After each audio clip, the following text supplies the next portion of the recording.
Hi అండి, అందరు ఎలా ఉన్నారండి? అందరం బాగుండాలండి. ఇప్పుడు గోధుమ పిండి, ఉప్మా రవ్వ. ఈ గోధుమ పిండితో ఉప్మా రవ్వతో కమ్మనైన రెసిపీ చేసుకుందాం. ఇప్పుడు ఇది ఎట్లా చేస్తే టేస్ట్గా ఉంటుంది, ఏమేమి చేయాలో, ఎట్లా చేయాలన్నది ఇప్పుడు చూద్దాము. ఉల్లిపాయలు సన్నగా పొడుగ్గా కట్ చేసుకోవాలి. ఇట్లా ఎంత వీలైతే అంత సన్నగా కట్ చేసుకోవాలి. ఇట్లా చేసుకొని ఈ మంచివి కొన్ని నీళ్ళు వేసుకొని మంచిగా కడిగి తీసుకోవాలి. తీసుకొని ఇప్పుడు ఈ ఉల్లిపాయల ఉప్మా రవ్వ వేసి చేసుకుందాం. ఈ రెసిపీ చాలా టేస్ట్గా ఉంటుంది. 3/4 కప్పు ఉప్మా రవ్వ, 3/4 కప్పు గోధుమ పిండి. రవ్వ ఎంత తీసుకుంటామో పిండి అంతే తీసుకోవాలి. టేస్ట్కు సరిపోను ఉప్పు వేసుకోవాలి. సన్నగా కట్ చేసుకున్న పచ్చిమిర్చి వేసుకోవాలి. కొంచెం జీలకర్ర వేసుకోవాలి. కొంచెం కలర్కు తగినంత పసుపు వేసుకోవాలి. పచ్చిమిర్చి వేసుకున్నాం కదా, కొంచెం అంటే కొంచెం కారం వేసుకోవాలి. వేసుకొని ఇదంతా కూడా చెయ్యితోటి ఈ ఉల్లిపాయల్లో నీళ్ళు ఇట్లా నీరు వస్తుంది కదా, నీరు వచ్చేదాకా కలుపుకోవాలి. అన్నీ కలిసేటట్టు ఇట్లా చేతితోటి ఇట్లా కలుపుకోవాలి. అన్నీ కలిసేటట్టు ఇట్లా కలుపుకొని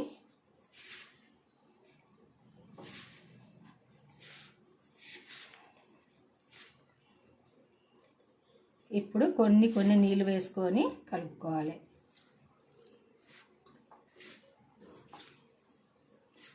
ఇప్పుడు సన్నగా కట్ చేసుకున్న కొత్తిమీర కూడా వేసుకొని కలుపుకోవాలి. ఈ పిండి ఈ విధంగా కలుపుకోవాలి. ఈ విధంగా కలుపుకొని ఇది ఒక్క 5 నిమిషాలు నాననిద్దాము. ఎందుకంటే రవ్వ వేసుకున్నాం కదా, మనం మూత పెట్టి 5 నిమిషాలు నానాలి.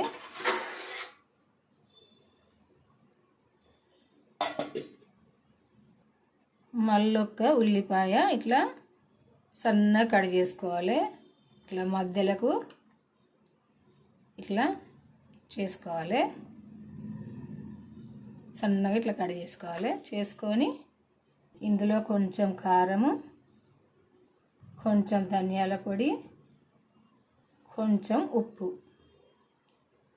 కొంచెం పసుపు వేసుకొని ఇదంతా కూడా మంచిగా కలుపుకోవాలి. ఇట్లా ఉల్లిపాయల నీరు వచ్చేదాకా కలుపుకోవాలి. ఇందులో కూడా కొత్తిమీర వేసుకొని ఉల్లిపాయల నీరు వచ్చేదాకా మంచిగా కలుపుకోవాలి. ఇట్లా ఇది ఇప్పుడు ఇట్లా కలుపుకొని ఇది పక్కకు తీసుకుందాము. అల్లం కూడా వేసుకుంటే వేసుకోవచ్చు. కొంచెం స్పైసీగా తినాలంటే అల్లం కూడా వేసుకోవచ్చు. ఇప్పుడు ఒక దోశ పేనమైనా ఇట్లాంటిదైనా స్టవ్ పైన పెట్టుకొని కొంచెం నూనె వేసుకోవాలి.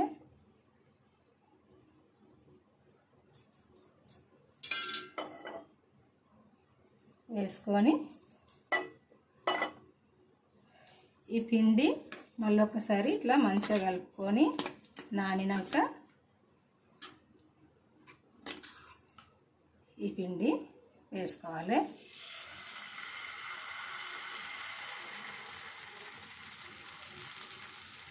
కొంచెం మందంగానే వేసుకోవాలి. ఒక్కటి తింటే సరిపోవాలి. ఇట్లా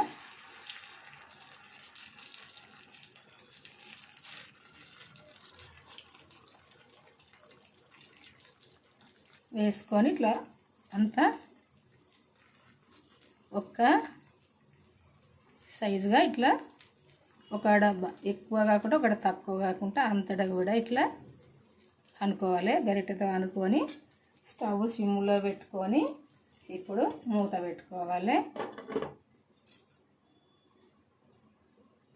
ఇప్పుడు మూత తీసుకొని ఒకసారి పైన కొంచెం నూనె వేసుకొని పైన నూనె వేసుకొని మనం ఇట్లా కలుపుకున్న మసాలా, కారం, ఉప్పు, ఇట్లా పసుపు, కొత్తిమీర కలుపుకున్న ఉల్లిపాయలు ఉన్నాయి కదా, ఈ ఉల్లిపాయలు పైన ఇట్లా వేసుకోవాలి.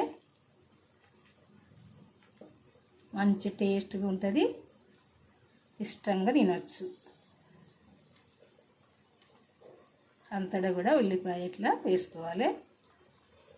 వేసుకొని ఈ ఉల్లిపాయ మంచిగా ఫ్రై అయ్యేదాకా ఇది కాలనియాలి. సిమ్లో పెట్టుకొని ఇప్పుడు మూత పెట్టుకోవాలి. మళ్ళీ ఇప్పుడు ఒక సైడు కాలినాక ఇంకొక సైడు తింపి వేసుకోవాలి. ఈ సైడ్ కూడా మంచిగా ఉల్లిపాయ మంచిగా ఫ్రై అయ్యేదాకా కాలాలి.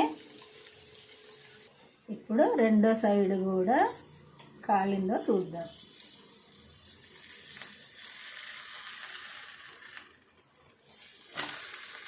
ఈ విధంగా కాలితే ఉల్లిపాయ ఇట్లా ఫ్రై అయితే సరిపోద్ది. ఇప్పుడు ఇది పక్కకు తీసుకుందాం. ఈ విధంగా ఫ్రై అయితే సరిపోద్ది.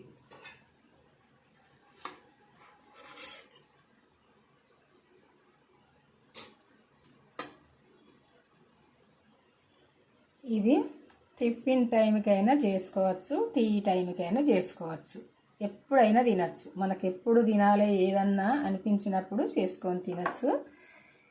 ఎప్పుడు ఇడ్లీ దోశ కాకుండా ఇట్లా కూడా చేసుకోండి. ఎందుకంటే పిల్లలైనా పెద్దవాళ్ళైనా ఎవరైనా ఇష్టంగా తినచ్చండి. మంచి టేస్ట్ ఉంటుంది, మన ఆరోగ్యానికి కూడా మంచిది.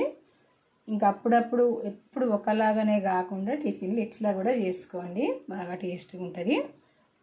చూసారు కదా, మన ఛానల్ అయితే సబ్స్క్రైబ్ చేసుకునే వాళ్ళైతే చేసుకొని చూడండి. ఈ వీడియోస్ చేసుకోవాలనుకుంటే మన ఛానల్కి వెళ్ళి నేను ఎట్లా చేసినా, ఏమేమి వేసి చేసినా, ఇది ఎట్లా చేసుకోవాలన్నది చూసి మీరు కూడా చేసుకోండి.